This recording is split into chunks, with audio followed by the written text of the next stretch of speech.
Man, these Barbie doll prices are actually insane. So much money for plastic. How do people afford this? It's crazy. I always see these content creators making videos showing off their Barbie dolls. Hey, wait. Maybe the reason they can afford this is because they buy the Barbies they want, then they show it off in the videos. And since that's now a business expense, they claim the purchase back on taxes. Oh, so that's why anytime a content creator shows off a new purchase in a video, they are doing it to claim back money during tax time. Yes. Yes, indeed. Now what to do? What to do? What to do?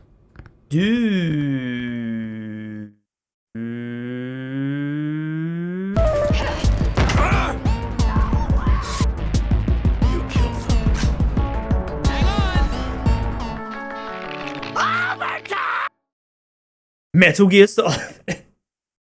Metal Gear Solid is probably Konami's most well-known game franchise, the action stealth trivia game. Sometimes the males will kill and eat offspring that's not their own. Wow, you know all sorts of great quotes, don't you? It was kind of crazy in the 2000s in that apart from the hairstyles looking like this, Oh, dear God, no! you had this game barge in the early years with its unique gameplay, a sandbox for you to play with the gadgets and stealth while telling you a crazy political thriller story, and the guy repeating dialogue like a stupid dumb poo-poo baby. If it hadn't been for the revolution.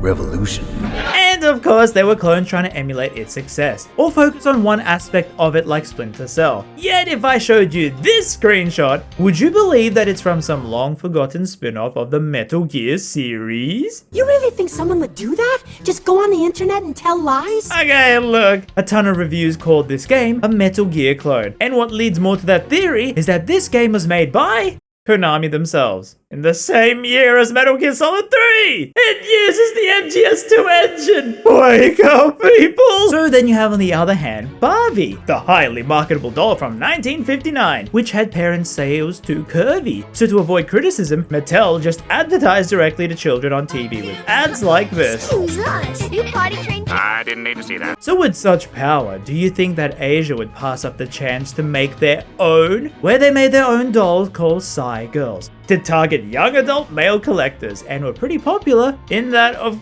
course, you had Evangelion versions of them. And on the wiki, it says that Girls were in fact official bootlegs of the Cool Girls line in Japan. Official brand bootlegs to be sold overseas. And all this to say, yes, this game that's based on that, it looks like a Metal Gear Solid game. It was in the right era. It had the same developer. It had the exact same engine as Metal Gear Solid 2. And it was promoting a toy line that was aimed at competing against Barbie dolls. And that in itself is a bootleg of another doll, with this whole thing feeling like some tax loophole doing things to try and get more money.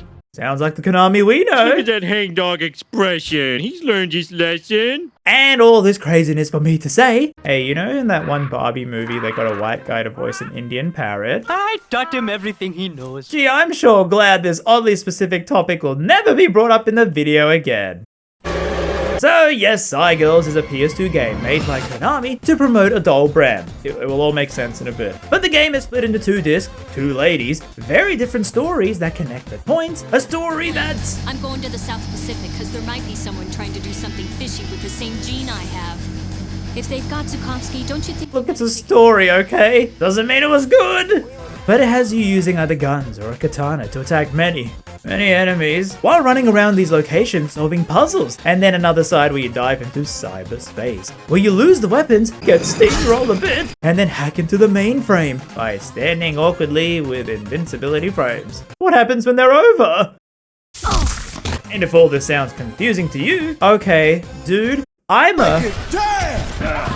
where I will devolve Girls the game into its components, its gameplay, its inspiration, then its history, before we tackle the game itself. So to understand what Girls the video game is, we must first understand the theories behind the engine, and how exactly solid is the Metal Gear. Metal Gear Solid is an interesting series.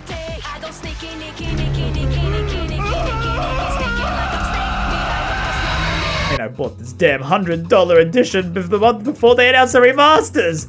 Okay, don't laugh. I'm a good judge of profitable things, right? Like, I heard Lady Gaga's Poker Face song on the day she launched it and was like, you know what? This kid's going places. But who I didn't hear about was Kojima. She'd look up and say, "I'm fine, it's just my period," and then fall over dead. Those would have been her dying words. Kojima says his staff unanimously hated the idea. He's those auteur game directors like Yoko Taro, Nomura, or the one, the only, Uchikoshi. Oh, Kodaka as well. Where their franchises only work with their input, which is probably why no one has tried copying that Metal Gear Solid style. You need to be a fan of VTubers for it to work, okay? I don't make the rules. And then I open the game and... A disguise? She had such a cute way of walking. She kind of wiggles her behind. You were really looking. Well, she's got a very cute behind. Way of walking, huh? Please let me eat this mod YouTube, I swear! So from what I learned, you have many gadgets to use. It changes up how you can tackle each mission. Hey, look! A cardboard box! Get out of the way. Holy fish paste! It's a gun! Well, you can use all these unique gadgets to help you with like, oh, there's laser tripwires here. Don't worry, the cigarette item you can use, the puffs of tobacco, will help you safely find your way through just so cancer can kill you a few years later. While then you fight crazy bosses from cyborg ninjas to actual tanks. Then you got codec calls which you can call up to have someone to talk to you about things. Einstein said it another way. He said that only a life lived for others is worth living. That's why I entered MIT instead of Princeton or Vassar like my friends. I've had just about enough of your Vassar bashing, young lady. To that, oh my god, the amount of backtracking in this game. We're here with Meryl. Wolf dogs. Half wolf, half husky.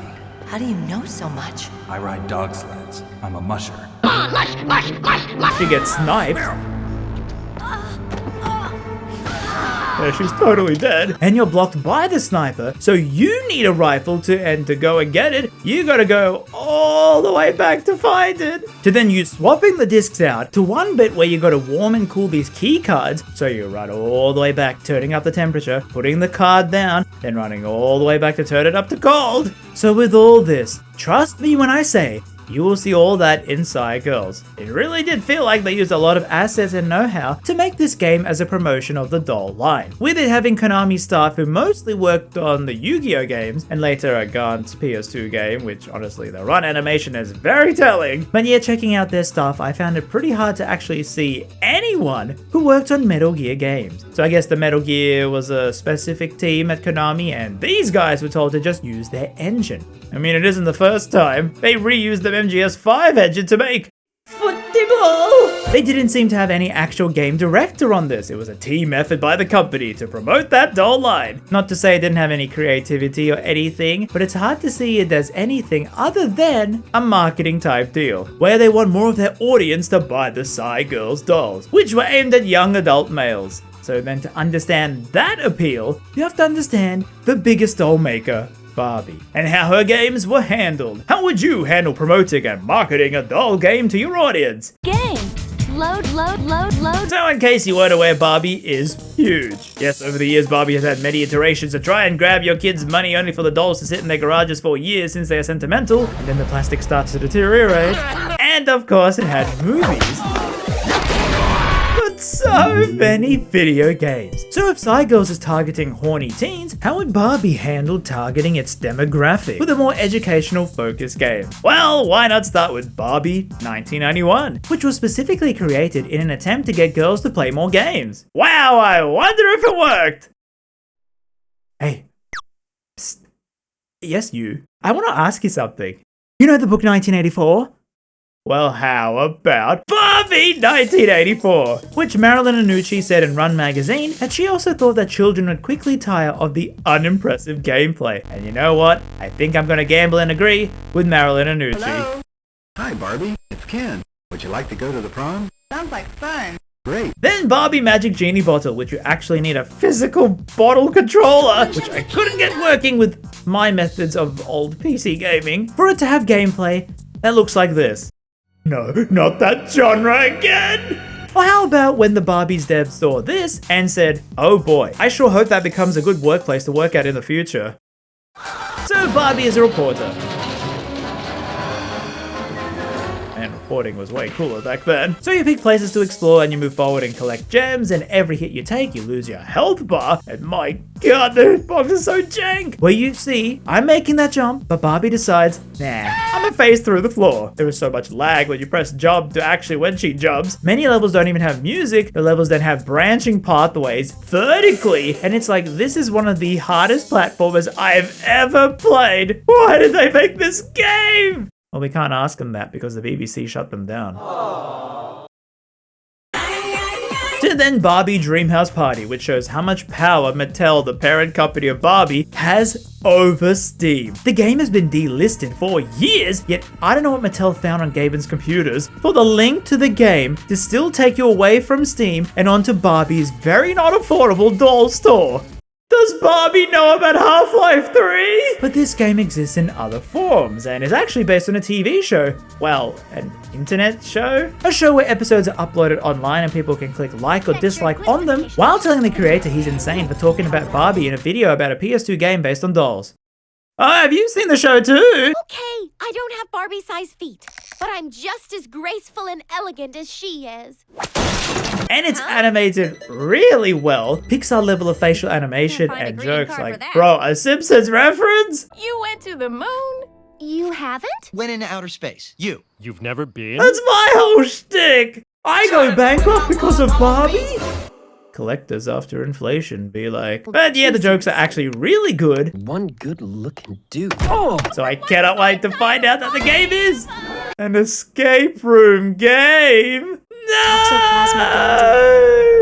Toxoplasma gondii? Second floor basement. So yeah, you play mini games to escape this sentient house. And they are interesting. Holding the Wii remote sideways to catch things, throw pastries at weak-ass outfits. Yes, you can dress up. And then...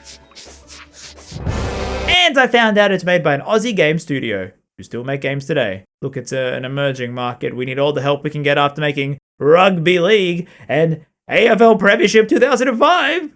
Why did I pay $100 for this? Am I insane? Well, a different change of pace to actually good games with Barbie Detective, which I couldn't get to work on my PC. Trust me, I tried, but half the time it felt like I was getting a virus. But the sequel did work in 1999, where it follows Team Detective Barbie to solve this mystery at a hotel, where you can enter your name, and my god, who is even named that? Seriously, are there people actually named that? Can you imagine getting bullied for this at school? I would bully you too! And the professor here needs you to find rare jewels hidden in the hotel, where all you get is a magnifying glass and point and direct Barbie around, and the game has really great voice work, which you expect from point and click games, since, I don't know man, the point and clicking ain't gonna win any awards! Come closer to the jewelry. Yet Barbie sounds like a telemarketer! Please contact us if you see anything out of the ordinary. Thanks for your help. The backgrounds had this nice early 2000s vibe, which is crazy, because the game was made in 1999. But there's not actually that many things to click on, so pretty much you walk back and forth picking up clues, and with this magnifying glass it actually shows you the objects that you can click on, and while heading to the boathouse, I saw this shady character, and following inside, you'd see footsteps leading to this guy, and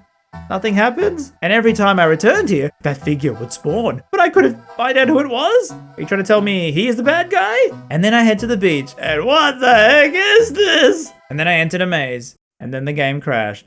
Look, a lot of Barbie games were on PC, and trying to get them to work now, it's its own ordeal. As I found one of the most hyped ones to play, Barbie's High School Mystery from 2006, where looking at the pictures, it has Barbie and her band members trying to solve this mystery with investigative tools, and talking to NPCs, getting them to talk by telling jokes. Cross the road to get to the other side. Love it! Oh my god, this is amazing. I have to try it! So I do the usual method, and if you don't know, most of these games are considered abandonware, meaning there's no legal way to actually own them. They are delisted, so people put them up online for preservation, where you can get the games yourself, and most of them worked fairly easily on Windows 10 despite being made for older systems. So I did exactly what I was doing before, loading up the disc, installing the files on my computer, and then running the game. However, the installer would always, and I mean always, say it's interrupted as soon as I started. Meaning, I couldn't get the files onto my PC. Huh, that's odd. Oh, what's this? Many people said they also couldn't run the exact same game. And then people who said they could run it set up a virtual machine. So, I learned how to set up a virtual machine. Twice! Yep, for Windows 7 and XP. It splits part of your computer to run older Windows in a little browser. And you can share files from Windows 10 to 7 and it's still not working. Twice! And after saying it needs DirectX 9 and Windows 10 doesn't have that, and 2 full days of troubleshooting, it comes up with this file path that it's missing. And I search for it, and not a single entry on the entire internet, except for one link to the Russian Facebook site VK, which the post has a torrent for every single Barbie game, and people are all loving it in the comments. Yet they were also posting the issues from the various Barbie problems they were having, not getting the games to run on their PCs. And I found my problem, and the poster replies, it actually works for them on Windows 10. So the ASKA replies, oh thanks, I downloaded the game and it worked. I'll tell the rest of the class! And then other people 2 years later ask the exact same question, since they're also wondering why theirs don't work. No response. 6 months later, did you get this to work? Nope. Works on PC, but not on laptop.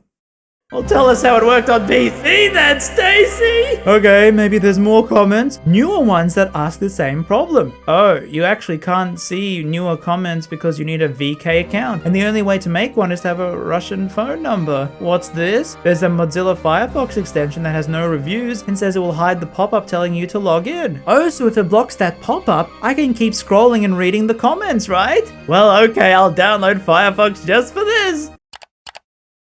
Well, it sure hides the pop-up! And then there's a more recent development where on the PC Gaming Wiki, it says how to get the game to install on Windows 10. And so I tried this PowerShell method, and it did something, and then it popped up going, nah bro, you don't have DirectX 9. Just give up, mate. So yep, that's me. Giving up. Do not try what I did. I probably got like 10 viruses. I was just that desperate, feeling it so close to working. But I'm happy I got to document my journey, and I learned all about virtual machines. Wow, isn't learning so fun? I'm totally zen right now. We haven't even started playing Psy Girls yet! And with that, I can try the next Barbie game on my list, which was the 2015 Puppy Rescue game, which also was delisted off Steam, yet it still has a community group and people auctioning the codes for it. But I don't want to play it, for obvious reasons. Wait a minute, are they using the same music as Life in the Dream House?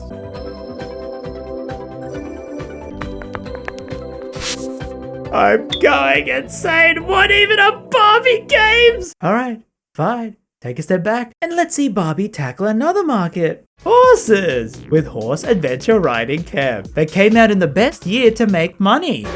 But this one mystery ride in 2003 actually is really good, where you try to solve the mystery of Teresa's missing horse and you track it down with a slingshot, a metal detector. Wait, so you're telling me you use gadgets to solve a political thriller? This is just like Bob the Builder Festival of Fun for the Nintendo Wii! Okay, fine. The final game, which shouldn't have any similarities to what I'm going to talk about. It has you changing outfits. And cyberspace platforming. Just like Psy Girls. See, this tangent was worth it! Well, it's called Barbie Secret Agent in 2001. That isn't the first 2001 game I covered on this channel. Oh fine, I won't make the same 2001 joke again. Oh god, why is she on a plane? So let's see what a Barbie PC action game is all about. So yeah, this training room is really cool. It's like exactly what you think of when you ask the 2000s what sci-fi is. And I love the touch of having the actual doll face in the top right corner. And so you got platforming, but then you must swap outfits to go into stealth mode, where you move differently. And then you got Adventure Barbie, where she walks incredibly slow, but when someone is in a way, she whips out the poison maker powder, sending particles down the guard's throat, rotting their lungs from the inside, so they die, and his husband forgot to get life insurance and then is forced to remarry his neighbor across the street. Hey, wait, isn't that your mother? So yes, you will see a lot of reoccurrences to all these Barbie games here. Not because Psy Girls is copying them, but it seems to be doing things that other games have already done, especially Secret Agent. It's like they had this idea of what the game should be, using the MGS engine with Konami's know-how and resources, but be marketable for a game of dolls. Not to children, but to teens. And did all that marketing work? Man, if only there was a way to make money quick. Lock your doors, bar your windows, because the next advertisement you see could destroy your house and eat your family. We'll be right back. Whoa! Yogurt? Now, just a sec. Yogurt was never in my contract. Now, if you hopefully didn't skip the other sections, you are now primed and ready for Psy Girls. You finally made it, huh? Hurry up and get ready to move out. Okay, not yet, champ. What's going on? Because from what I can tell, as an outsider to this genre of losing money, look, I was in an adjacent genre, okay, no friendly fire. Now for this, we gotta go back to 1950s. Hey, that's when Barbie started. Where in Japan, the Takara company grew to fame with... But with Barbie, they wanted to make their own doll to compete, and made the Leica-chan dolls, which are still being made today. They have a long history with other toys like creating the original Transformers, Penny Racers, and even Beyblade. They even published video games based on Transformers, some Fatal Fury, and even...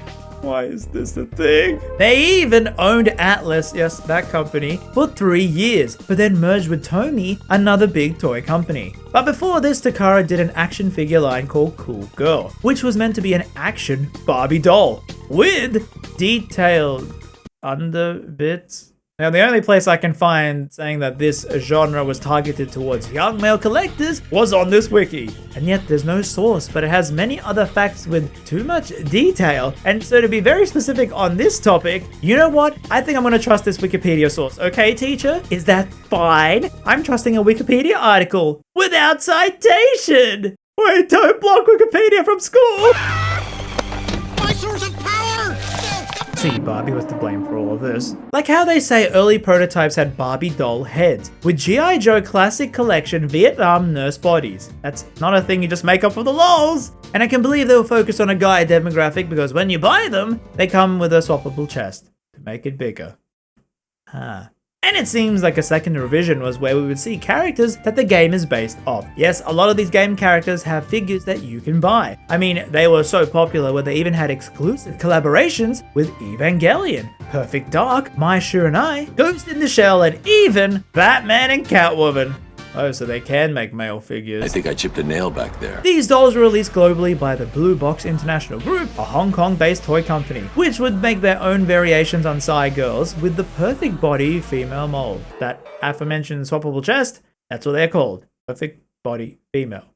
They discontinued this and made the swappable parts smaller. Look, okay, I just want to play the video game. Why is all this here? They would make around 13 Psy Girls over the years, with the first one, Ice, being the main character of Disc 1, and number 6, ASKA, on the other disc. One a blonde American gunslinger, and ASKA the Japanese ninja. These dolls were made from 2000 onwards, with some of the collaborations even later, like the Batman one was in 2019, and they were based off a fictional future world, with the Cardinal Garrison, an all-woman paramilitary group, who are a secret organization fighting crime since World War II, but people would see their logo, CG, just plastered all over the place. You know, graffiti it up. But since that was a secret group, no one knew the real name was Cardinal Garrison, so they just gave them the nickname Psy Girls. And so alongside the game in 2004, they launched the new ASKA doll and a new version of Ice with a special bundle that lets you get the game too. So ASKA, it seems, at least was made with the game in mind. But you know what's even funnier is that ASKA in 2003, during this game's production and the doll's production, actually was featured in a crossover fighting game, Dream Mix TV World Fighters,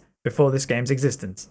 Yep, crossover fighting game, which had Hudson, Konami, and Takara Toys fighting each other on the GameCube. And learning about this helped me actually learn that during this time, this game was only made because Konami owned a stake in Hudson and Takara. Yes, they owned a bit of Takara. This explains so much. That could be why this game was made, so Konami could boost Takara's revenue. You know, they just wanted to make a game where you play a Solid Snake fighting Bomberman and Optimus Prime.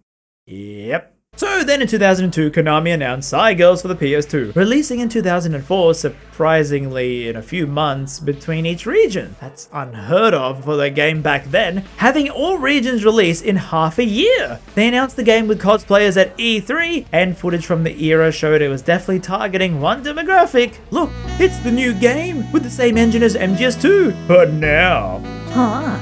And then you have trailers that look like the Homer's car ad, saying all these words, and most of these things are not in the final game. And it's funny how previews of this game were incredibly hype, as all the major outlets cited that E3 reveal. I'm guessing seeing women cosplaying video game characters got them real excited. Sorry, I just said my thoughts out loud. Given Konami's great track record, if anyone could pull off an action game of this magnitude, it would certainly be them. And this was targeted at a younger male demographic, which would explain the reactions to seeing these dolls. Good grief, I wish my wife looked like that in leather. So you see users making comments like this, but then they're also saying things that would make the ancient Greeks jealous. And it's like on this site, they are also calling the Psy girls bootlegs. So I guess they are. Is this a doll term where official bootlegs are a real terminology thing? So BBI helped sell it internationally and that counts as a bootleg because they changed the name? Mind you, this game is very old and finding out anything about it is tough. Where most things are just articles copy-pasting the exact same thing the Wikipedia said. And I don't know where the Wikipedia got it from. And then Psy girls, the bootleg, has its own bootleg. ZC Girls, which were inspired by Psy Girls. My god, Barbie, what have you unleashed onto the world? Wait, so according to this site, which has the box art text, the Wikipedia just copy-pasted what was on the back of the box art? So the official game was calling it a bootleg? Wait, when you zoom in, that's not even what it says on the back. So where are people getting this official bootleg from? So that's what Psy Girls is. A doll lineup trying to be more action than Barbie from a company with a long history in Japan that to boost their own image too, since Konami owned a part of Takara, was conflict of interest not a thing? They made this game with the Metal Gear Solid know-how, yet none of the Metal Gear Solid staff. And a lot of Yu-Gi-Oh! Devs to make a PS2 game with 2 full stories, each taking around 10 hours each on your first playthrough with cutscenes like this. We're offering to help you. No thanks. Fine then. Do what you like, you stubborn girl. Oh boy. I mean, it wasn't all bad. You had defenders of it too. Go to hell. I have played it for 3 times and it is very exciting. You didn't enjoy because you couldn't solve those ass-kicker hard puzzles and missions while... Is that a swear? Huh? Yeah, I wish I was playing Final Fantasy games right now. But instead, we will jump into Psy Girls for the PS2. So you start with disc 1 playing as Ice. I tried it on normal as I usually do, but amusingly they have options for the camera to either be locked behind you or expert mode, which is just the normal camera control with the right analog stick. 2004 gamers couldn't handle camera control! As the story is set in 2058, where Damnation Monday throws the world into chaos with a power outage. And now, in the midst of a technologically dependent future, lies a world deep in political and corporate corruption. Not much different from modern day Earth, I'd say. This was written in 2004. And now 26 years later, yes, this game is set in 2084. Who knew everything then would be so 90s? I mean, what is even with that phone? And we got the only way 2000s games know how to introduce female characters, a shower scene. Hey, don't diss on the shower scenes. Games Radar included it as number 6 in the top 7 shower scenes ever. Man, gooning back then was a simpler time. Look, in the 2000s, you either had to play a PS2 game, or you had to go online and play flash games with choose your own adventures and the worst protagonist ever just trying to get the twins to like him. Why was this so difficult? You did all a good pimp could do. That's what a friend told me. I heard. I have no experience with this flash game. Ice is in Argentina. She's a hacker and firearms expert and wants to destroy an information file in the building of Net Justice. She's a paid for hire kind of thing, not part of Psy Girls at the moment, as Net Justice holds criminal records that they can rewrite and would sell off to bidders. And right after we break in, we see that even in the 2080s, they haven't taken care of the common cold. Let's confirm the objective. Of course, security is tighter than you can ever imagine. There. God damn, why does he hit so hard? So Ice's gameplay is long range with guns. You press R1 or circle to fire and you have to mash it for the single fire guns with square to reload. There is a manual or auto aim. You can press right on the D-pad to switch between them. Auto thankfully aims at the enemies. However, this was peak Star Wars era, where you would actually miss shots, like it has a spread to them, and you would also aim better by standing still, which I guess is realistic in this 2080s game. Man, manual, if you can manage it, deals way more damage on bosses with headshots, but with so many enemies around, it's best to stick with auto as you got so much ammo. Seriously, any guard you defeat will drop grenades or their gun, and you can pick it up and refill with an insane ammo count, meaning you have no real challenge on normal, just hold down the shoot button and not even care you're missing a lot. Now moving feels like you're ice skating. Oh, I get it. Where you turn on circles and you also have this lag, and when you change angles suddenly, making it so floaty, you don't get a dodge button, instead a dive forward with L1, which looks hilarious, and Ice acts like a 30-year-old. She don't want to get up! You know how hard it is on the knees? And just like a low-budget Max Payne, Ice can still gun while on the floor, and also while kneeling to get up. It at least means you're not vulnerable, since, man, she's taking her time to get up. But it's good to use it after the enemies absolutely clothesline you. You can still fire here, and Ice won't get up until you move the control stick. I feel it's not as good as Max Payne's dodging, since you don't get to do omnidirections, you just dive forward, and it feels so slow. I honestly just forgot to use it. And another feature I forgot to use was the cover system. On nearly everything you can press L2, and Ice will cover to it, and you press circle to shoot, but the game's difficulty is non-existent. Where the game checkpoints you so often, literally you walk through a door and you get a checkpoint. You can save anywhere, so dying just refills your health back up and you're in the room outside. There were so many times I was on low health, I had so many healing items, but I would be like, nah, I'm just gonna run in, die, then respawn in the room right outside with full health again. You do get graded on missions at the end, but these do nothing, as you'll see, so I forgot to even use the cover system, as I could just get the health back and keep moving forward. Speaking of items, you do get a bunch, some are Ice's own, like a taser thing with a longer windup than Shohei Ohtani.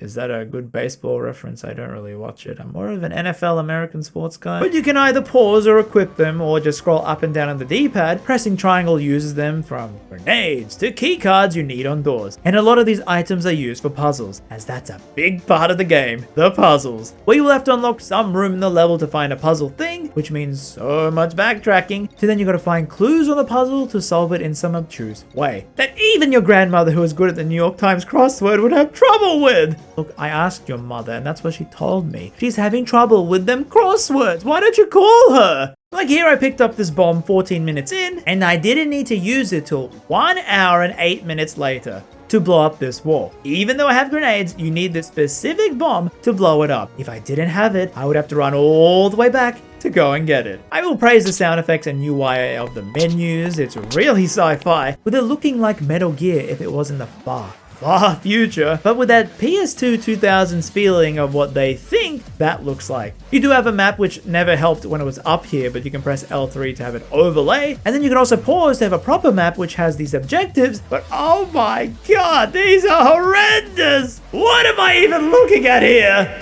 Like, look at this. The map is telling me to find the professor, mysterious room, head for the mysterious room, change drug dose, all pointing to the same point on the map. It's like everything in this game, it's trying so many systems, drawing inspirations from so many things, and doing every one of these things from bad to mediocre. So at one point you finally get found out, and this mysterious guy tries to lock you in, while the game is like, you know those cleaning robots can open those doors? See if you can control this one. And I spent 6 minutes looking for a controller, which turned out was in this side bathroom here. Who even has a corporate bathroom without a door? I'm whizzing with the door open, and I love it. Then in this room you find modules which look like the normal items, and you won't even know you need them till later on unless you're following a guide, and oh my god, the guides, I'll get to it. But there's only 7 missions on each disc, and each mission will take you upwards of 1 hour with this amount of obtuse item pickup and backtracking. You do get to press select to talk to your comms guy, but they will barely give you any hint, and they won't even talk to you like the MGS funny lore thing. Maya, Inca, Aztec, Tolteca, Olmeca, so many ruins in South America. Though it first was thought to be Mayan. This is the only time in the whole game they say something like this. Well, at least the cleaning robots are doing their job. See, some parts of the game are great. The amount of detail in the world. They could have just made this a generic office building, but it feels like something from the far future. You have bullet details in the wall, blood splatters from where you kill the guards. Oh yeah, they respawn anytime you enter the room, so backtracking, you're just killing the same guys over and over, picking up the ammo so you get even more ammo. But I'm not familiar with MGS2, so I assume a lot of this detail was also in that game, but they really love showing off that reflective lighting. From the floors to just anything shiny is going to reflect things like a bald man in summer. Even when you shoot guards, they will stagger around, shoot off some more bullets, and while in this state, like, why would you even program to do this? So now you need those modules in the server room, but it's so cold that you will die standing here. So what, they just kill the IT people who have to work here? You need to find the server room control, and seeing a hint on it that you have to change it to the exact right temperature. No, not just any warm temperature, the exact right one. Then you connect these modules before finally you get the other part of the gameplay, the cyberspace.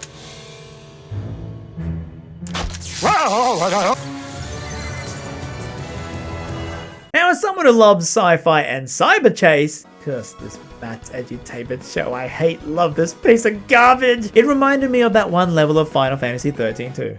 Look bro, if you're new on this channel, you need to be aware of some canon videos that I will be mentioning a lot going forward, okay? But yes, I love the vibes of this place. It's the same environment, now scanned into this world called Psi-D, a place where people use virtual avatars to work in. Oh, like the metaverse. Oh god, in 60 years, Zuck is gonna get his dream! The game makes a big deal of this. If you control this space, you control the world. And given that the world died with no electricity for one day, I can believe that. But what is confusing is how controlling this space makes that happen, as Ice is a rare type of person who can dive in with the most FMV 2000s cutscene, where instead of a fake avatar like everyone else, she herself, her physical human body, actually dives into this world, meaning she can do more things, I guess? They make it a very big deal in this game. You don't get to use your items though, as now Ice will punch and kick combo, as the main thing inside D is this command line, where you hold R1, then you input these codes to match up to an action. So if you hold R1, then you press X and circle, and then you let go of R1, Ice will download if you're standing near a file, downloading its data, which is usually lore stuff, but you can also download these other skills, like being able to modulate these orange crystals, to breaking down walls, which is also very overpowered on enemies, as you have security that comes in all these shapes and sizes, like flying bugs,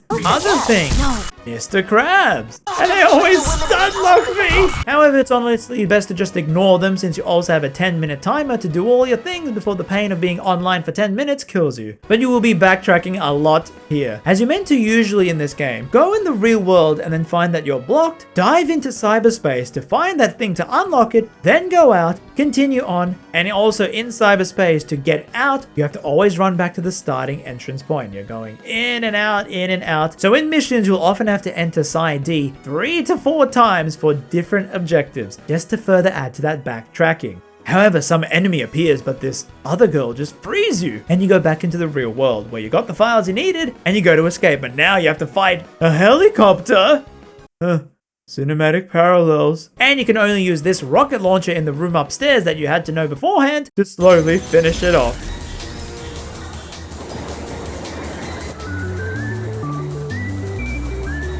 Before you escape on a paraglider, and I got S rank.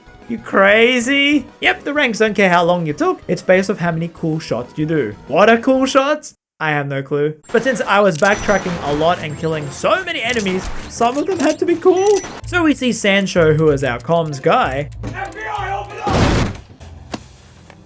I could kill you right now and not feel any pangs of conscience at all, you know. Is this a comfortable pose? So he finds out that the girl who saved us is a Psi girl, and that the FGC owns Net Justice, as the FGC are this big bad corporation.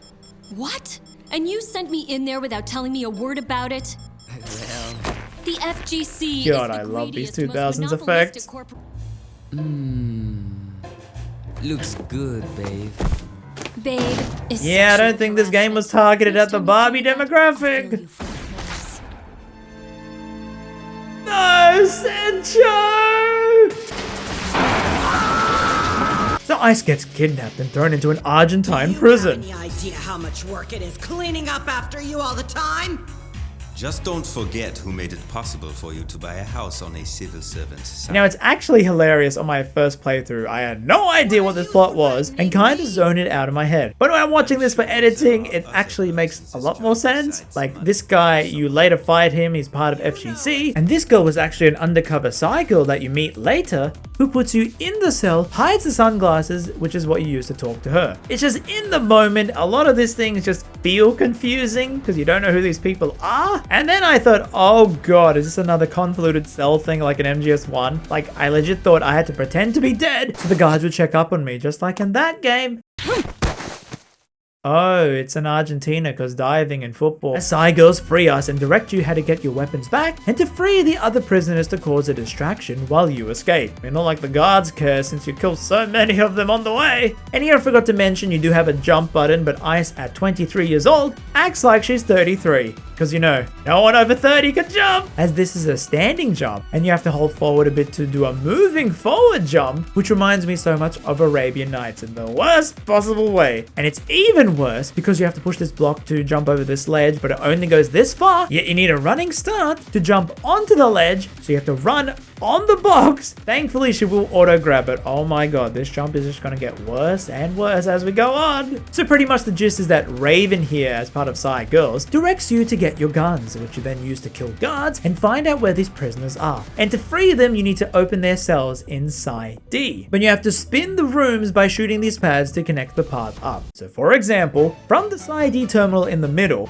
you need to spin these rooms in the real world to line up to the prison cells. Then you run all the way back to jump through Psy D in that terminal. Then you run through that same route in cyberspace to modulate these points to open their cells. Then you run all the way back to the terminal, jump out from that same machine. Then you run all the way again to open a new path, spinning the things to get to the new cell blocks, and repeat. Doesn't seem to be a whole lot of commotion yet. No. Girl, you try and deal with this! This level took me an hour and 30 minutes. I wasn't using a guide. I wasn't dying to any PS. It was just so tedious to work out this path and then actually do it. Because, oh my god, Ice runs so slow. And even then you need to spin these rooms where the pad is on the other side of the wall. So you need to get these bouncy ball guns that ricochet the bullets and you have to ping it off the corner to hit the pad. Eventually, the warden has had enough of you. I'll show you what real punishment is.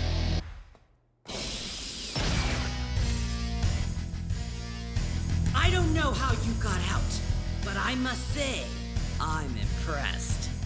My orders are not to kill you. Then why did you shoot me? So to defeat her, you should use those grenades you picked up with the flash one to stun all enemies. But keep in mind, grenades bounce and you clearly have been skipping arm day. So you just shoot the warden to win. And then you gotta leave the room. Where's the door?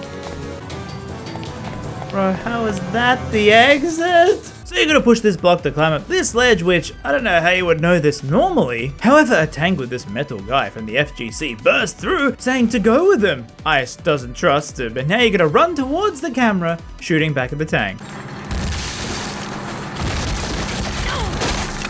You should use manual aim to shoot the armor pieces, as yes, within my first play session I had to whip out the guide. I'll get more into this, but the only major guides that are on this game are from Game Facts, which you know I usually find, and there are 3 of them, 2 from 2004 and 1 from 08. So Psy Girls eventually come and you go with them, and yep, at S-rank again. So this ship is called the Ghost Ship, which is what they live on. Oh, so you have a plane which you go on spy missions from, and then you have a cyber world section.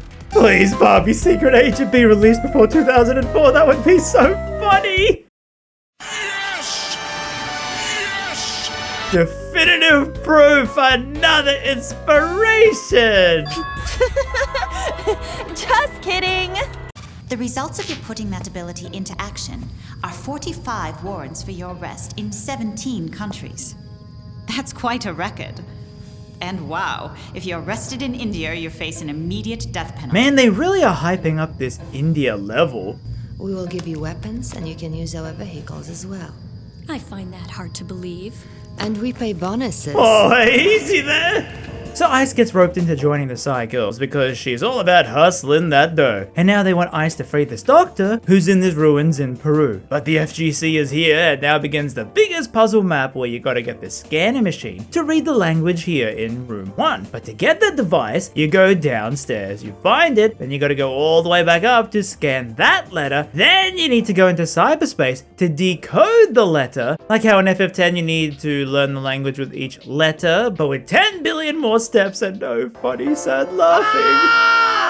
Like, wouldn't a super smart stealth group have all the decoding language built into their computers in the year 2084? And you also have to make sure you're picking up these tiny stones that you'll need to put into these eagle statues. And you gotta open passages and then remember to close them as the world is interconnected, meaning you lowering it here on this floor opens it up somewhere on a higher floor. And the guide was like, before you leave, make sure you close this wall or you will fail the mission. Okay, Game Factual, please, you're scaring me. And you have to put these stones in the right eagles, which you learn from the Psi-D files. And not just that, here you gotta go onto this platform to shoot the lever to have it stop at the exact middle place for you to place the stones on the eagle. Then you have things like a timer to run through these open doors and it respawns every enemy in the room even though you cleared it out beforehand.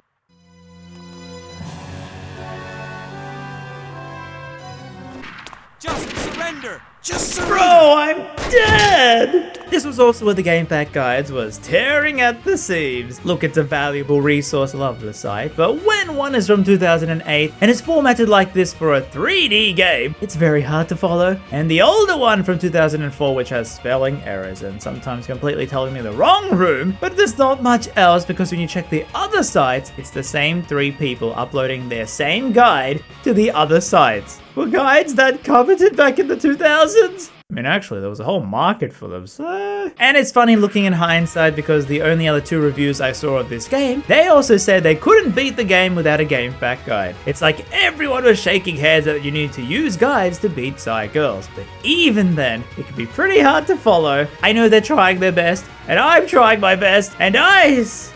well...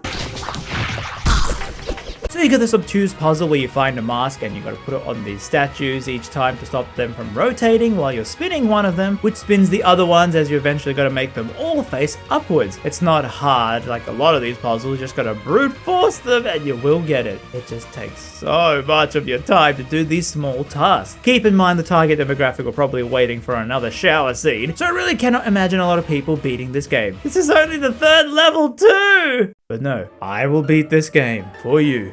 Little Timmy. I know it's your dying wish for me to beat this game on this channel. For you, Timmy, I will do it! Well, we find the doctor. You must be the new diver. Have you finally agreed to join us? I had no idea I was so famous. Rumors spread quickly about a pretty girl. Who says we have the Margiana gene, which is a rare one that lets the user go into Psi-D without an avatar. However, the FGC come in, and then the MFP as well. Who are these guys? Hello, game? Answer me? So while they're trying to kill each other, you gotta escort the doctor out, and he will only slowly follow you if you stay close to him, and if you run through a door, he will stay locked behind. So you gotta stand in the doorway for him to push you through the door. And this act alone of me moving through a door scared this enemy so much. But we get captured by the FGC. I much prefer the company of this young lady. And this guy named X jacks us in and makes us chase after him, where we now get more important lore about Denver! Woo, Denver! Aw, Denver! So after an accident in 2062, a Margiana gene, which is only found in women, lets people survive longer than 20 seconds in Psi-D. What's this?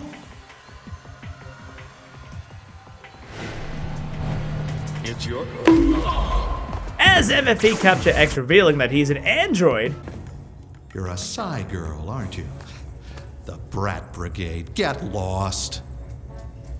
Wait a minute, Sarge. What?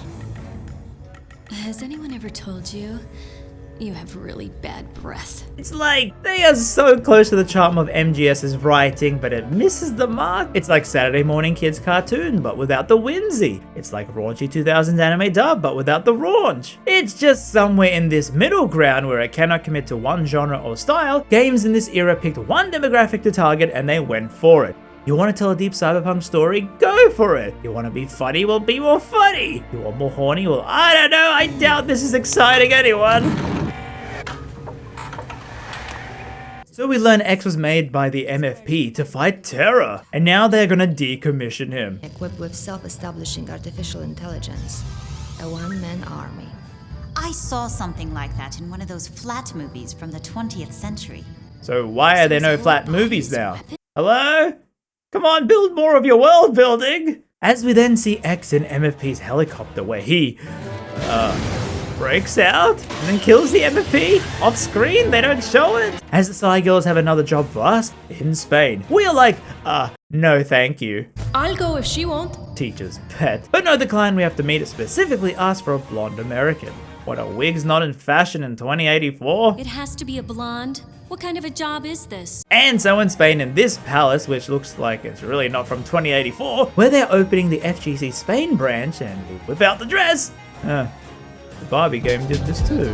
That was in Paris, so let's stop with a few points. And oh my god, I have patience. I've been patiently waiting for Capcom to announce Ace 37 for 7 years. But you cannot cause a scene, so you can't shoot in this level. And if you run, it is so suspicious that the guards will be onto you and you gotta press a button to do.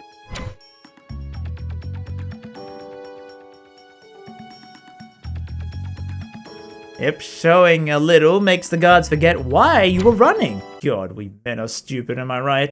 I'm agreeing, because if I see someone cosplaying this in front of me, I'm forgetting my whole life story. So that means on the control stick, you gotta gently hold it forward to walk, and man, those heels are high. You walk so slow. And even then, you cannot walk close to the guards or they will be sus. You get 3 strikes before game over. It's seriously incredibly frustrating, this level. Just make the walking speed faster, please. Or have you hold the button to walk slowly. Pushing the stick gently this whole time always makes me accidentally push it too far and then run and then get caught and have to do a silly pose. And why does this work with the 2084 guards? Do they not have any other stimulus in that year where everything is banned, so seeing a little skin they get Men in Black brainwaved? So a lot of this is like the other levels. Go around, find keys and things to open doors, you get stuck, then you gotta find a side terminal, jump in, unlock something there, then you go back out and move around and eventually you gotta find out where this contact is. And he got so bored of you walking around with your slowness, he just goes somewhere else. So you gotta go all the way to the other side of the map again. Why is this video making me go crazy? Don't mind if I do!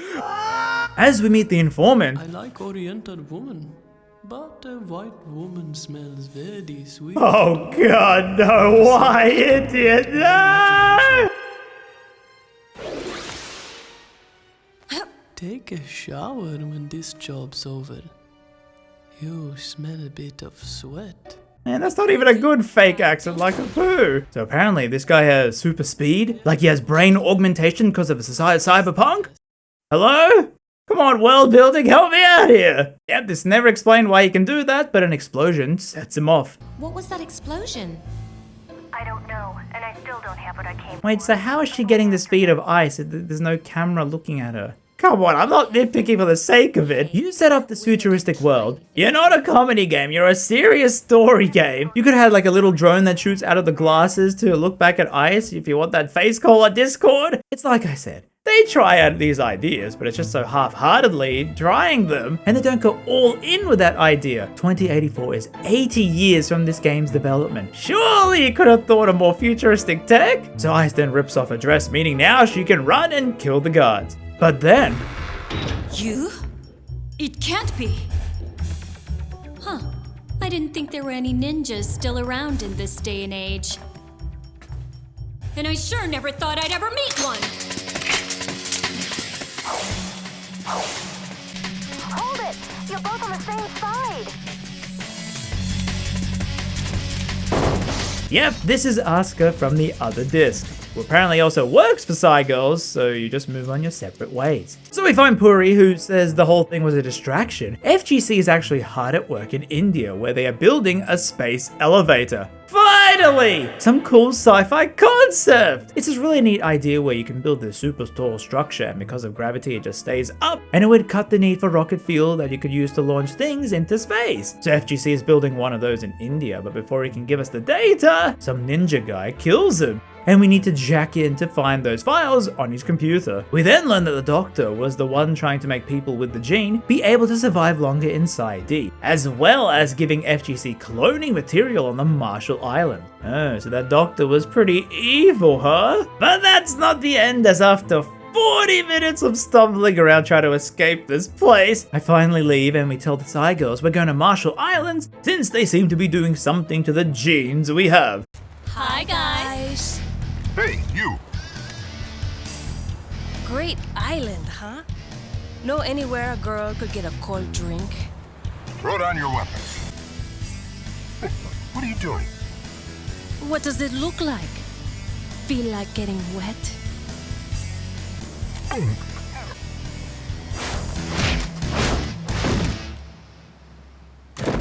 You're lucky.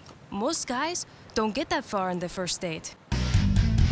God, I'm so lonely. So, yes, fan service time. We run around like this for the whole level. Finally, two fans who survived this game long enough to play this level, which is the exact same as the other levels. You unlock more of the map, you dive into Psi D to move on. Here's where I got used to using that map, which unlocks the rooms on it as you go through, which helps when you're trying to find things. You can cross this room off. As yes, also if you're trying to beat both of these discs, I highly recommend getting used to the map layout, because even days later, this map is burnt into my mind. I cannot unsee this layout. You also get two new abilities in Psi D, one for learning about puzzles, which I didn't care. I was just copying what the guide said to do at this point, as you need to do actual math problems to change these numbers on the terminal, so you have to use tap in Psi D to hear what these NPC avatars are saying. You know, they're just workers here, they're talking about all the stuff. You also get a high jump, which is so helpful and so unwieldy, where you can finally go up to far high ledges. Now, another thing the game does is add new enemies with new guns, but they still shoot badly. There's not much difference, just a different gun. And this guy has a heavy machine gun, which, as they usually run over the bodies to pick up their ammo, this now picks up his heavy gun, which means you cannot jump and you cannot swap weapons. You have to either carry it forever or drop it from your inventory, meaning you can never get it again. And it's a very bad gun, so I don't want it. The problem is I don't know when it's on the ground, so you'll just automatically pick it up, meaning every time I have to stop, go into the inventory, drop it, then equip my main gun again. Every single time I accidentally pick this up. I don't want it. So we see.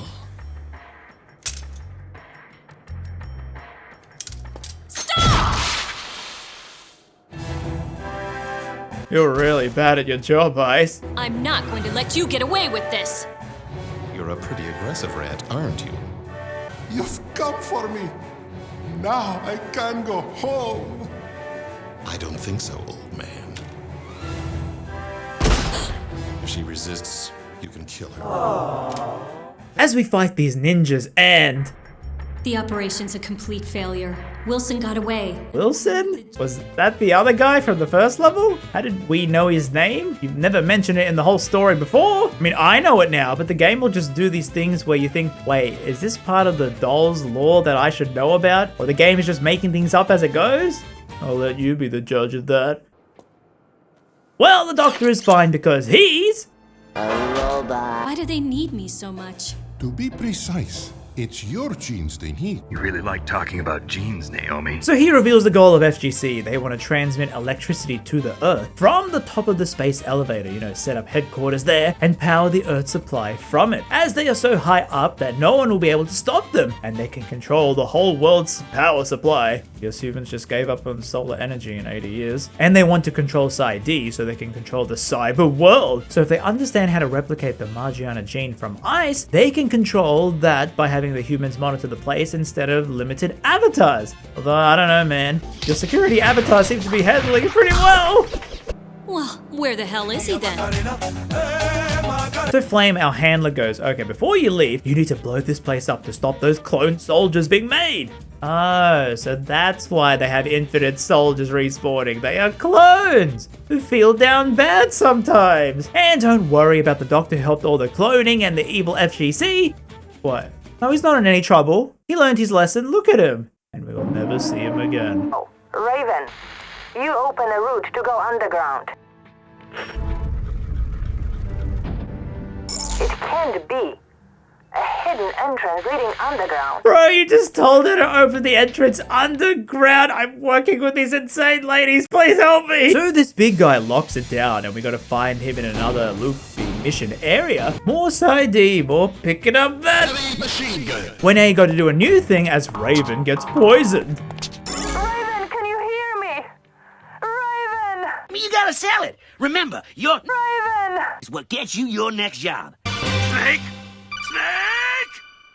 Better. And you gotta waste time finding the antidote inside D to then make it. Bro, I don't care about Raven. I barely even know who she is. So we head through and this guy stops us. Body, but we still don't understand its connection to Psi D.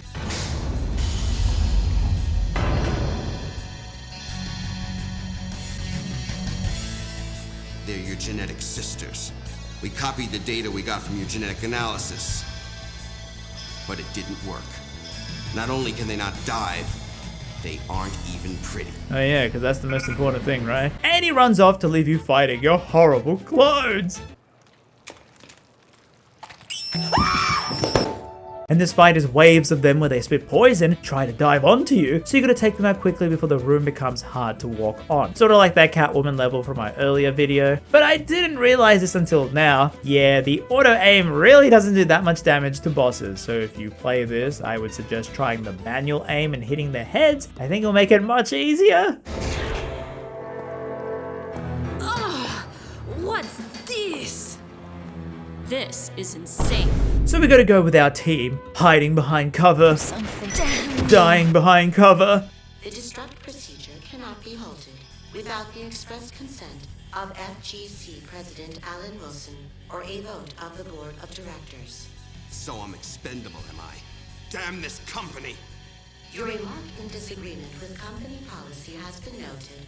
Under Article They tried so hard to be funny, but it's really not working. As he runs out and you got to open the doors inside D, which involves fighting your clones again, but now hand to hand. Thankfully, you have a slow down ability, which is really good if you want to ignore enemies when you're running around. Just keep spamming it to make everything slow except for you. And in this boss area, it helps slow them down so you can use your break combo punch, which deals a lot of damage.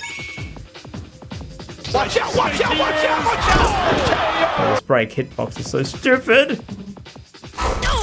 Well, you break through the door and fight the guy who uses smoke, which slows down my emulator a lot. And he can teleport. He also has these Metal Gear boss abilities that's never explained. How can these people move so fast? I assume it has to be brain enhancements for the year it's set in, which makes it even more annoying that Ice moves so slow. Can't she get the super speed too? So you gotta run out to the escape pod before the timer and back on board the ghost ship. They theorize, oh, so FGC will do a Damnation Monday again, where they're gonna turn off the world's power, then reboot everything and it'll all be under the FGC's control. See, they'll find out about all those women-seeking men sites you love so much. Ice now is fully on board with the team since she's getting paid and wants revenge for her genes being stolen. They were really expensive. So this guy who was in the prison is now the boss on this launch pad area where Wilson and X are heading up, and this is the only place for us to get into space, so the whole level is about us getting on the rocket ship. And I'll spare you the trouble, just like the other missions, a lot of backtracking, stupid puzzles that waste even more time if you didn't even look up a guide. Just going to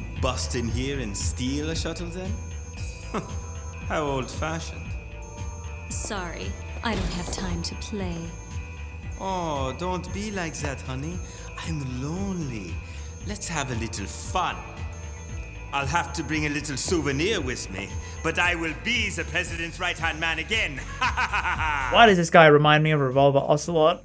Oh god, I was joking! So you have this starter control, which you have to somehow corral him around as you shoot him, and then you should use manual aim where you do more damage as I learned to his head, but he dodges so much, and I had to use the emulator strat of save scumming during the fight, because he also has a second phase, where he does this! Yeah, I'm not fighting these controls for that, and I don't know how, or why, I beat him like this.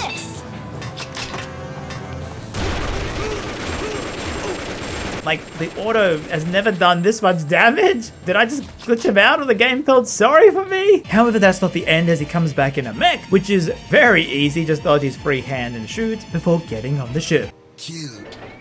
X. I hate.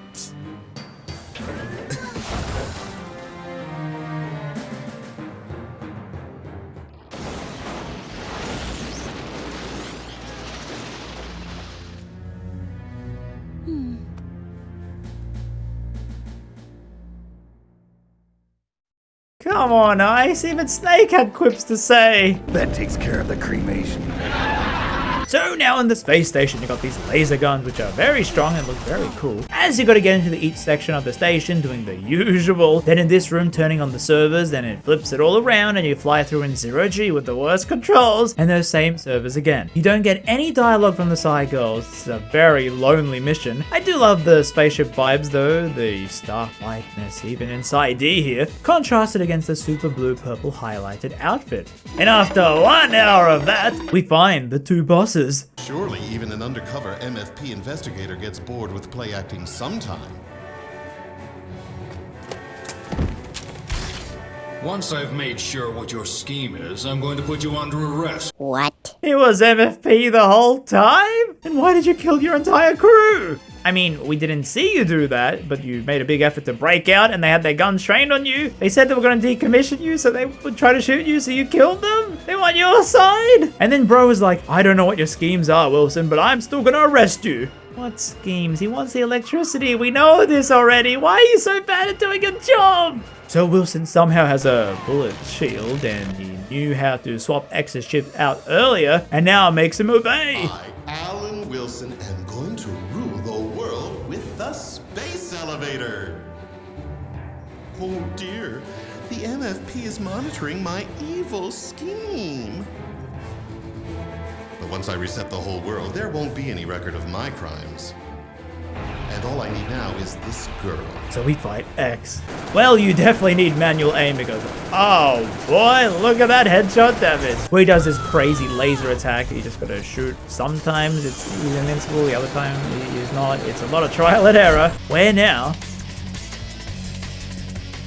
You know, there's a thing as too much slow-mo. So yeah, you use X's gun to shoot Wilson, which somehow breaks through his shield, as X takes a bullet for you. However, it's not the end, as Wilson's avatar is still in the machine, and it's gonna do that plan, so the final boss, you gotta head in and use all your skills to defeat him. By which I mean you jump kick his face a lot. He shoots these crystals, which you gotta break them to get to the second phase, and then you just kick him when he's close a few times. He will spawn these Mario Kart item boxes, where it could harm or heal you, but you want to download them regardless because Wilson will then suck them up to heal himself. And it's honestly not a hard fight. He misses hitting you a lot if you just stand right in front of him. The hardest part was trying to stay straight on and keep kicking him. And yep, once defeated, we got to escape Psy D, and you cut Psy D out of the ship like surgery, okay. And while I was paused here, man, how many people actually saw how much effort went into telling us all about this gun's detail? This doesn't change anything. Every gun acts the same. You just press differently the rate of fire. I even forgot to mention you get a sniper rifle, but it's so unwieldy and slow that it was no use at all. So yeah, to disengage Psy D, you gotta do that 0G mission I mentioned while the alarm blares. Like, come on, you're ending after a really fun boss battle. Don't do this to me with the blaring. As we do it and escape the exploding space station. Wait, so I thought we cut Psy D out. Why is it exploding?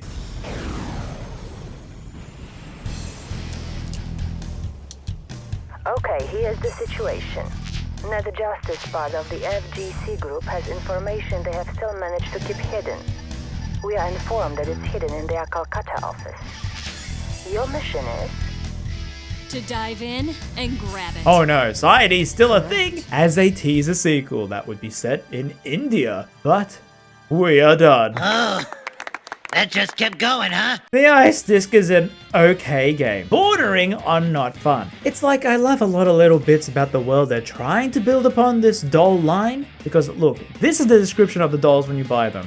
It's not that much to work with. So I guess Konami and Takara, who is supervising the writing, could expand a lot on this world, but they barely go into a lot of it. You have corrupt corporations in the far future. You expect them to say something about it. I mean, the most environmental thing about this game is Games Radar saying the shower scene for Ice wasn't economically friendly. Okay, if you're not, make the story corny or horny. Pick one lane! Not this average middle ground. The music is really good though, but the gameplay, my god. It's an easy game in that you get generous respawns and health even on normal, but there's no incentive to try harder. And the amount of backtracking and obtuse puzzles were so baffling for a game that's just based on dolls. You see what Barbie does? Why does this have to do this? I get that for Metal Gear you do all these things because it's letting you use all these systems like, oh, the cigarettes are going to show you the laser wires. Oh, that's pretty cool. While telling you this incredibly complex plot. Here, it's just spam the shoot button with the auto lock on. Then find this thing and then run halfway through the level while the enemies are respawning, and ice moves so slow, it was just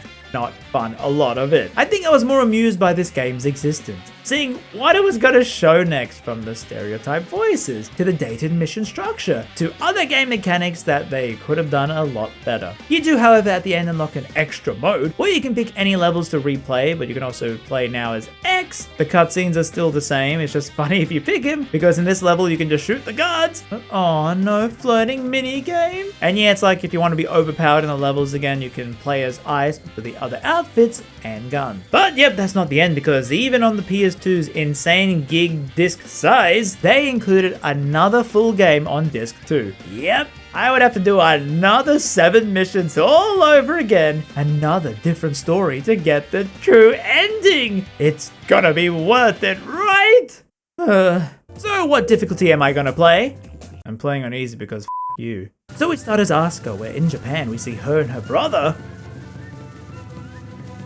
It's like one of my Japanese animes. Where they talk. We can't let this chance go by. Yep. They got someone who actually voice acted in anime, you know, with the Japanese voice, to voice it in the Western release. In fact, maybe in the Japanese release too, that's the same voice? I'm gonna guess that they just subtitled the English language into Japanese, but I can't seem to find any single piece of evidence that, hey, whoa, okay, I found it. Thank you, Japanese YouTubers!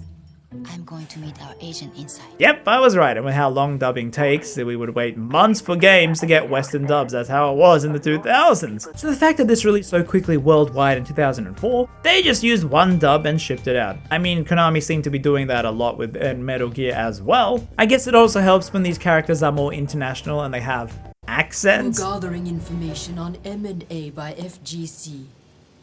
So it's like Black Lagoon, where the dub was so much better because each character is from some part of the world and they sound like that with the accent to make it feel more realistic. So I applaud them for getting a Japanese person to voice a Japanese character. But then what about the Japanese ninja guy, Benny Gumo? We did.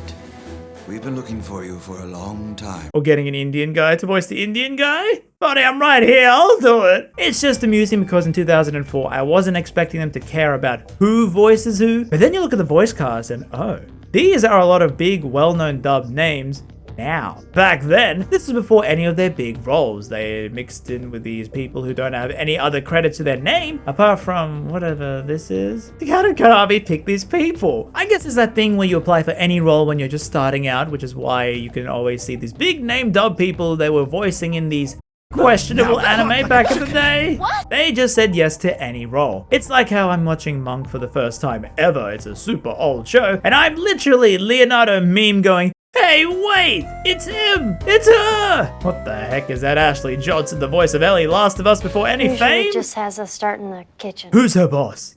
Sam? It's just amusing that Asuka, they got her because I guess she was living in California at the time with the dubbing studio, so they are trying to avenge their murdered father by sneaking into this village to find the killer, Benny Gumo. We are not murderers. No matter how much we might like to, we don't kill without reason. Oh yeah, they just tripped on my katana. So yeah, it's a lot of the same as before, but now you got different gadgets. For one, you get a hook, which gets you to higher ledges. By holding it down, you can zip up. Now you gotta be precise to get that auto grab. Usually you gotta try and aim way higher than the ledge for it to work. Then you got a wall run, which honestly, I hate it so much. You automatically wall run if you keep jumping at a wall, which, reminder, is not the best platformer, so I have to really try and avoid using it. You also have this swing with the grapple if you hold X, which allows you to swing on it, which I completely forgot was a mechanic apart from this tutorial level. You really don't need to use it the entire game. You also have many more abilities too, like throwing stars, since you can't pick up weapons. As now there's no auto lock on thing, you gotta hack and slash enemies up close. And you also have these ninja abilities like super speed, while your sword attack, you got simple combos, and randomly, depending on what circumstance, you'll do these cool finishes, which is what gives you your rank at the end. And holding down attack uses up this guard meter to block bullets. Now I'll tell you, I forgot to mention that even in Ice's levels, the first chapter was not that interesting, and here it's the same, but worse, because you lose all that sci-fi elements that I was loving with this sneaking in, looking through peepholes, running around. I do love the destructibility here, but it's the same backtracking in a setting I didn't think I was getting when I played this game. I mean, it's a brand new level they made at least, and ASKA runs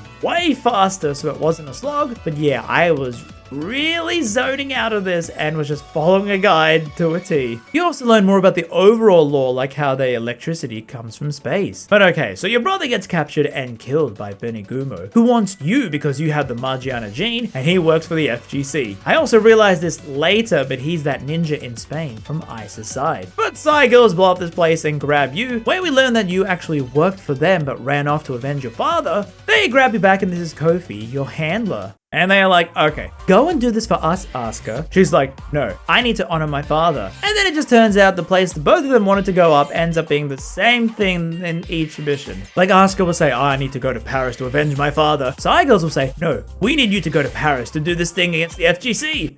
Well, whoop-de-doo, we're going to Paris! And the next mission, you're in Japan looking for Benny Gumo, yet this is the exact same layout as Argentina! Yep, this company has 2 offices with the exact same layout. I know it's a save on resources, but what, were people not going to pay attention to the lore in this horny game meant for teens?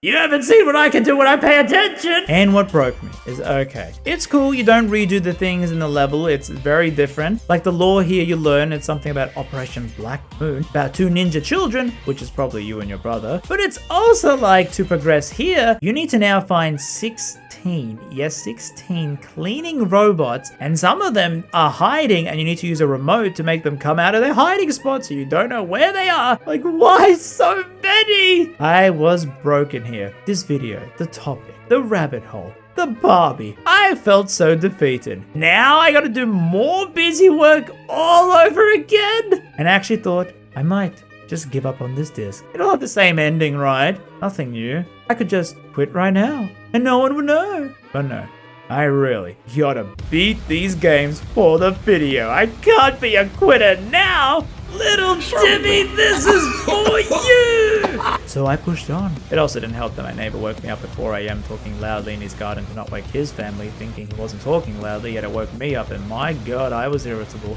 But one better sleep and I was fine, so we get caught and see. Well, what do you know? Alan Wilson. Illegal entry, hacking, fighting against army, destruction of the entire Kodyu ninja village.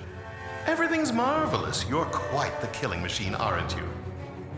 But it's true that you did learn from a real master. Hello. Yep, Benny Gumo works for the FGC. That was pretty obvious. So they're trying to get our gene for their plan to take over the space elevator as we escape with Kofi's help. And yet again, they are like, help us, ASKA. She goes, no, you. Let the selfish brat go off and do what she wants. Will you shut up? No, you shut up. Will you two shut up? People are trying to sleep! So yeah, we aren't on the main ghost ship. This is like the smaller ship Psy Girls use to fly to specific countries. We saw this in Ice's route, they had their own one, which probably explains why the 2 ladies never met. ASKA's then like, okay, I want to see why they want my gene. And they finally agree to go to the same place, which is what they were doing already. So we land in the Marshall Islands. They see me. They're dead. No, you can't do that. If we cause trouble here, it will be an international incident. You are mistaking me for someone who cares. And it's the same island layout as before, which is why I said memorizing the layout of these maps will help you, because you're like, oh, I know this route. This door opens up here. It really does help a lot, but you still do different things. Like now, you need to find a disc to copy this data on, yet the disc has to be a specific type of disc. You can't just bring in one from Walmart. It has to be a special type. What, did they only use HD DVDs? Also inside here you get similar moves, but you have other ones like a dash, and it's pretty similar here. You just find the files to unlock something in the real world, but you have a hook which makes it easier to traverse around, since you can just go up to places Ice couldn't even dream she would jump to. So now you see the clones of Ice. before learning how in Peru the ruins of the mummies, they might seem to hold something of this Margiana gene, the, originating of it, which is why the FGC go there. And we learn of the gene now. The Margiana gene. Is that why they're after me? That's why they killed my brother. What gene? And it's very shocking to Kofi. So, like, did the Psy Girls not share info with the other teams? Because Ice knew all this. Did her team Flame and Raven not tell Kofi's team? As now you go to Spain to do that mission to meet Puri, and I was dreading the slow walk. And yep, it's all here. It's not as bad because you don't have to do a mini game every time you're caught, as you have this stealth outfit, which only works when you're standing still or walking. So why couldn't we use this on the other missions? So yeah, you do all this, but it's much easier since you can go to higher places. But I thought, okay, I was having so much trouble with these guides. I know they're helpful, but the slow nature of them, you have to pause to read this text, then try and match what they are saying to what I'm seeing on a 3D game. Where to go, where to turn, where to look. It wasn't helping now, so I did the next best thing. I found the only speedrun of the game, and it happens to be the ASKA route, and I just followed that. It's actually amusing that it cuts so much tedium out of the game. Since it's a speedrun, you can ignore a lot of the build-up of the puzzles, just run through. And ASKA at least is more fun to run around with, so I started to actually re-enjoy the game by ignoring half of it. And so after 20 minutes, wow, this speedrun cutting it down from an hour, I love ya! Trying to find the informant, I'll bet even you are getting a little impatient now. Are you little? So we meet Puri and he does the old speed flirting thing, swaps the data, and he's like, Now that is out of the way. There is a very nice party going on in this mansion. Bro, didn't you see all the dead bodies? And now we meet Ice from the other side. Hold it! You're both on the same side! Wait a minute. So Psy Girl sends 2 agents to the same party, and they don't inform the other one, oh, by the way, there's another agent here, don't kill her. How incompetent is this company? Takara, if you wanted me to like your doll brand, this is not a good look for the side team. They are so stupid. Like, if Raven didn't yell this line out, one of them would be dead. And did she open comms to ASKA? Because she only talks to Ice. Raven and ASKA have never talked before or after this moment. It's weird because you see ASKA, Kofi, and Harley. This girl is Harley, by the way. You see them in this bigger ship, which I believed was the ghost ship. So then when ASKA is up here, is Ice down below? So they don't meet, and the 2 groups have never talked to each other? How big is this ship for that to happen? You all live up here, you said that. You don't even know what's happening on the other side of the ship? You see how this sci-fi game offers all this up, and it could easily whisk it away. Some sci-fi tale to explain all this. Oh, maybe Kofi has gone rogue, so they're just ignoring the main team. I mean, they do hint at it. They sort of say that Kofi has gone rogue to get ASKA. Like, she was sent out to capture ASKA, the runaway. But then how can they use the big ship, or it's another smaller ship? So maybe there are 2 ships at the same time? It's not really explained. Like I said before, the only reason I'm nitpicking is because you have the Metal Gear Foundation. You expect some level of care, and if not, you expect it to go into the funny direction or the other direction, and it's not doing that as well. But I ran into a woman in the mansion. A woman? Who? Bro, you can see out of my sunglasses. Look up a file. Do your job. Thinking on it now, I think Kofi and her team have just gone rogue. So the Psy Girls headquarters are not letting them do their thing or giving them access to files. I guess they've just stolen this ship and just doing whatever and somehow beating up the same places. I can't stress enough that during this game, none of this story was sticking. And how they tell the story. All these terms, it wasn't making any sense. But now rewatching this while editing, I understand it way more, so you have to replay this game to actually understand the story. That's not what should happen for a PS2 game in the 2000s. Me when I try to understand Psy Girl's lore. Things are gonna get crazy! So in Peru you do go to the same ruins, it's different order, it's a bit shorter, but with this horrendous pushing block puzzle. Since ASKA moved so quick, it was so annoying to line her up behind the blocks. But following the speedrun was way quicker since the guide was like, you need to still translate all those texts again. Screw that, I ain't here to learn. I also learned ASKA has night vision goggles for I don't know why. Then you find this mummy in the tomb.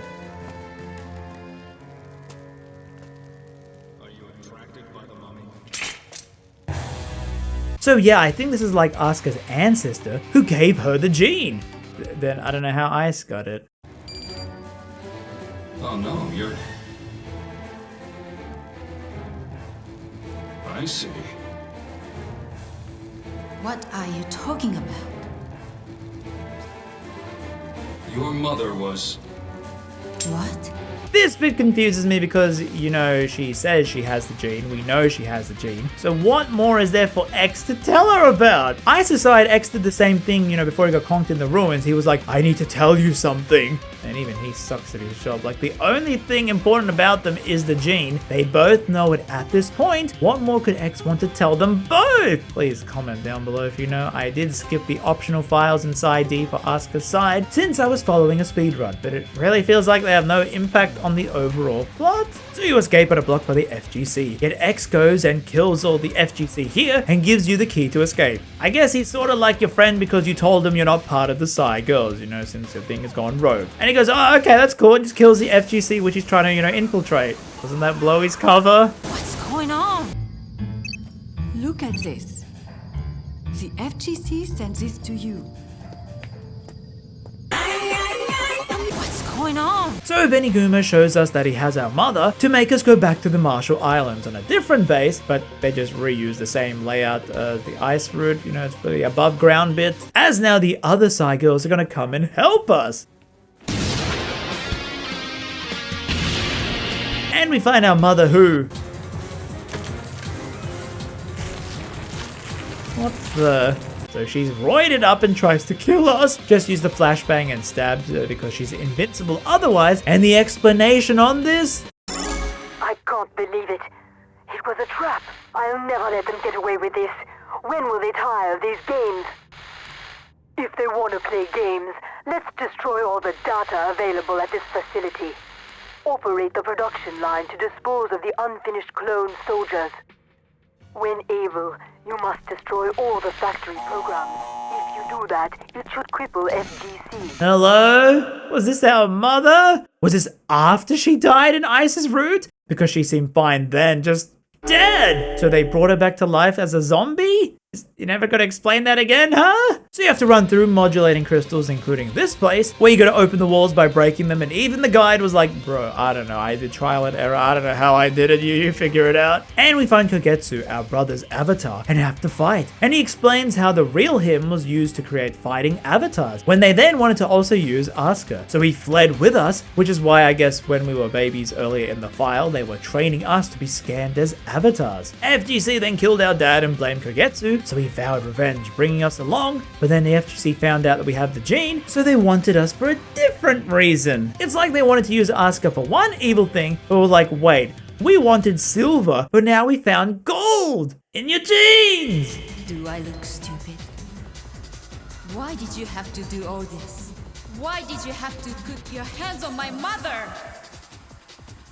Your mother's gene was negative. Yep, the mother's genes weren't Gucci. This is so sad. So we fight him and get this new ability which traps people, so we just trap him and beat him up. It's very easy. A lot of the ASKA's fights are easier and the puzzles are way easier. I feel maybe they knew most people wouldn't have played this because they get tired from the ISIS side and they wanted something easier. So Psy Girls are like, yo, headquarters are saying to go and stop the space elevator. Another team is there. Go, go! Oh, so now you open up communications and tell us about the other team? I swear to God. And yep, instead of a rocket, you're gonna use the actual space elevator to go up. And this is the worst puzzle of the entire game. Where you need to get to the elevator to go up, you need to put exactly 547 kilograms on it. Exactly. For it to function. And these boxes all weigh a different amount, so you gotta go into Psy D and find out the weight of every single box to then know which ones of them add up, and you have to slowly shove them all on while you then jump on top to add that extra weight if you didn't know that you need to do that. On the final mission of both discs, and they still wanna stab you with some more tedium. If you're following the speedrunner guide, you can skip the Psy D part at least. It's good to know that they didn't need you to unlock that check mark in the game, like, oh cool, we can see ASKA's gone into Psy D, now we can let her push the boxes. But even then, it still was insanely tedious. About the elevator that I checked out,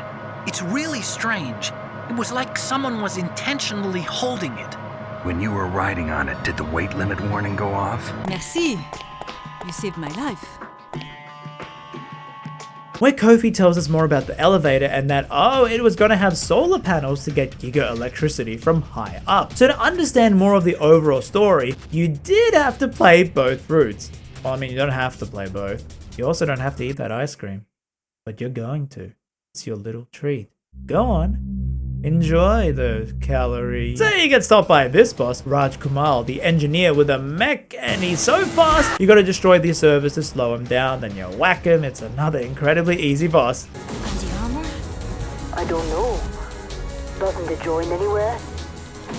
Perhaps if you find a joint, you could put a stick or something in it and try to pry him open like an oyster. Oh, don't even try to be funny. And so you're on the space station, it's the same, go into different sections, although here, you have to modulate these specific crystals, which I guess you know from the files which ones are the right ones. I can't imagine what would happen if you tried to trial and error all of these. Then you do the 0G mission to hit the terminals, as then you gotta go here in Psi D to defeat all these crabs, and oh man. So you get locked in here in the bottom, and you gotta get to the top with the high jump. The problem is, you control ASKA as much as Kofi controls her. It's very hard to do so. Where you gotta jump and hopefully she lands on these ledges, then you have to angle it right to not overshoot. Any bump will send you crashing back down. You can mash the attack button to spin kick, and it will barely save you. And after 20 minutes of doing this, I actually had to save scum, you know, every higher ledge I would save, and reload if I fell, as my in-game timer for the first time in the entire 2 disc was winding down. So you enter seeing Ice dive in and save X's life. Benigumo appears and he's like, ah, Wilson is dead, oh that's cool. Now I can finish his plan and become the new leader of the world. We give chase as X dies, and the final boss fight of the 2 discs is on this moving platform, where you fight his ninjas and him. He is so easy, he does no damage, and he just runs around in circles. Oh man, the cinematic parallels. So you kill him and have to run out like Ice did, where you get the true ending as you land on the ship and meet Ice. Bang.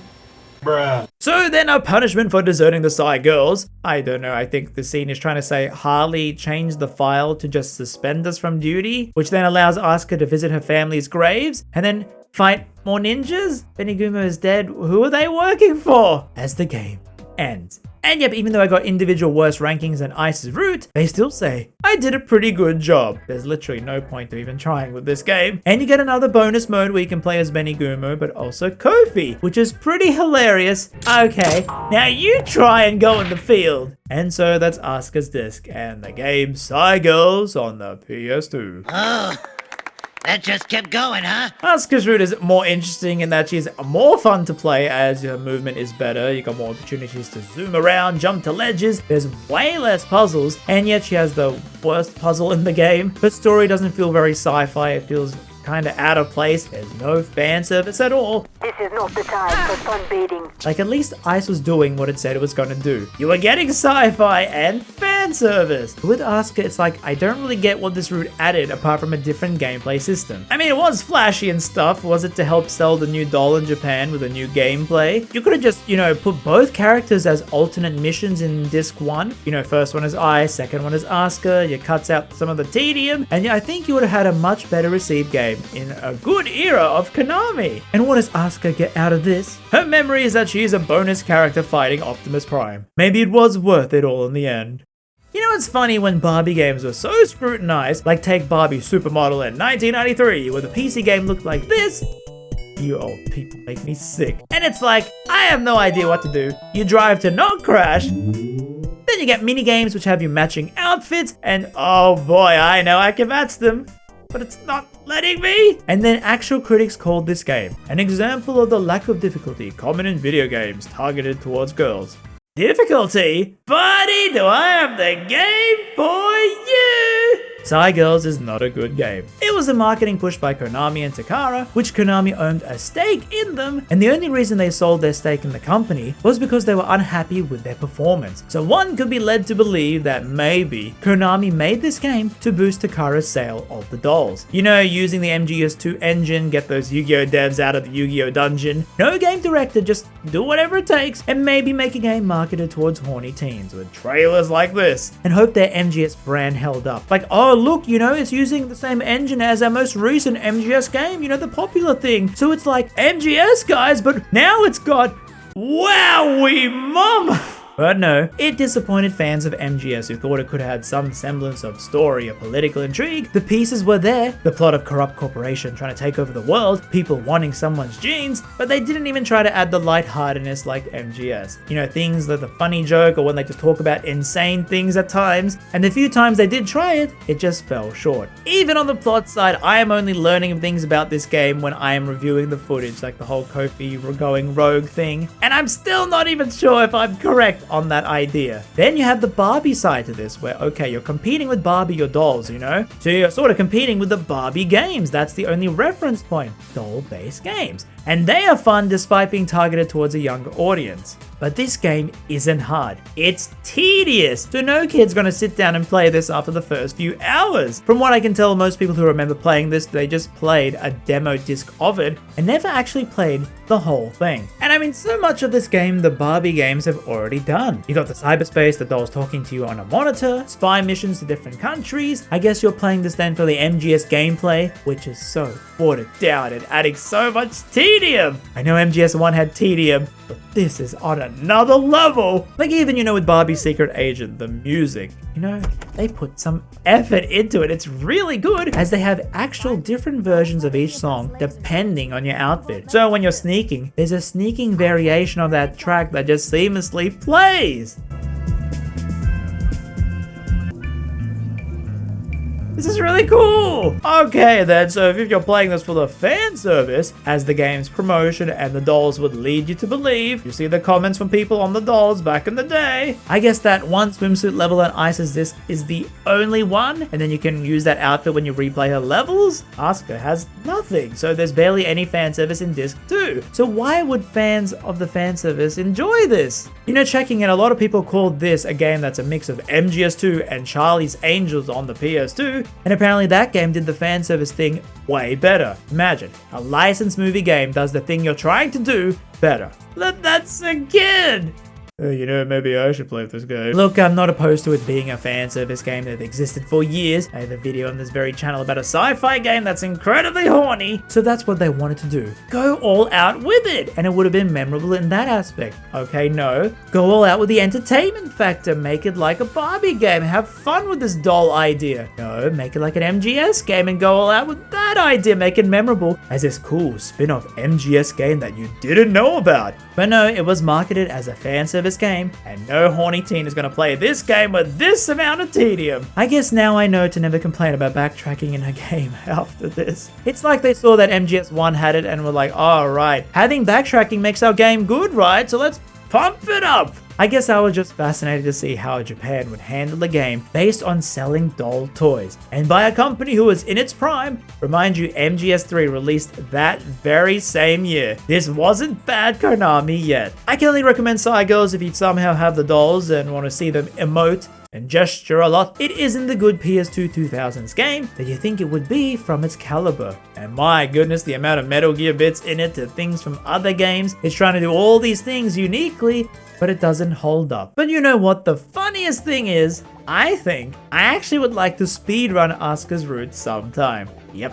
That is my takeaway. The movement is very fun, and I learned this game can be enjoyable if you blitz through the puzzles or you have them memorized. The music is really good. I love the UI design and how reflective everything, the world design. Every level does feel memorable. The side D worlds feel as unique as other cyber worlds you've seen. The gun animation looks cool, at least when you're shooting from all these angles. ASKA's katana finishes moves really look sick the first few times you see them. I love the little teasers of world building they have with this world in 2084. Imagine what they're trying to show here. And did you even notice that when you fight enemies, they have these little square boxes zooming in on their face for no apparent reason apart to clutter your view? It looks really cool and futuristic. And I could easily imagine this game having the same campy level fun as, say, Charlie's Angels if they played into that jokey vibe, have more quips and things like that, and not take it so seriously. But I feel maybe it was because Takara was probably very strict about what Konami could do with the IP to not damage the brand image. You know what, a sequel to this would have actually had a great improvement. They could have built on everything, but I really doubt that's gonna happen now 20 years later. Even just cutting down on the tedium of running here and there. Just that alone, I could have felt more better about this game. But I did learn a lot from this video about Metal Gear, Konami, Japanese dolls, Barbie, and Psy Girls. And I'm thankful my old hobby that I don't spend money on anymore didn't get its own game to promote it. Thank goodness there are no figurine video games. Do you think I would stoop to just saying the Funko Pop game? Oh, I'm a basic YouTuber. I am very well aware of the Nendroid figure game on the PSP. Don't you doubt my random rabbit hole finding, okay?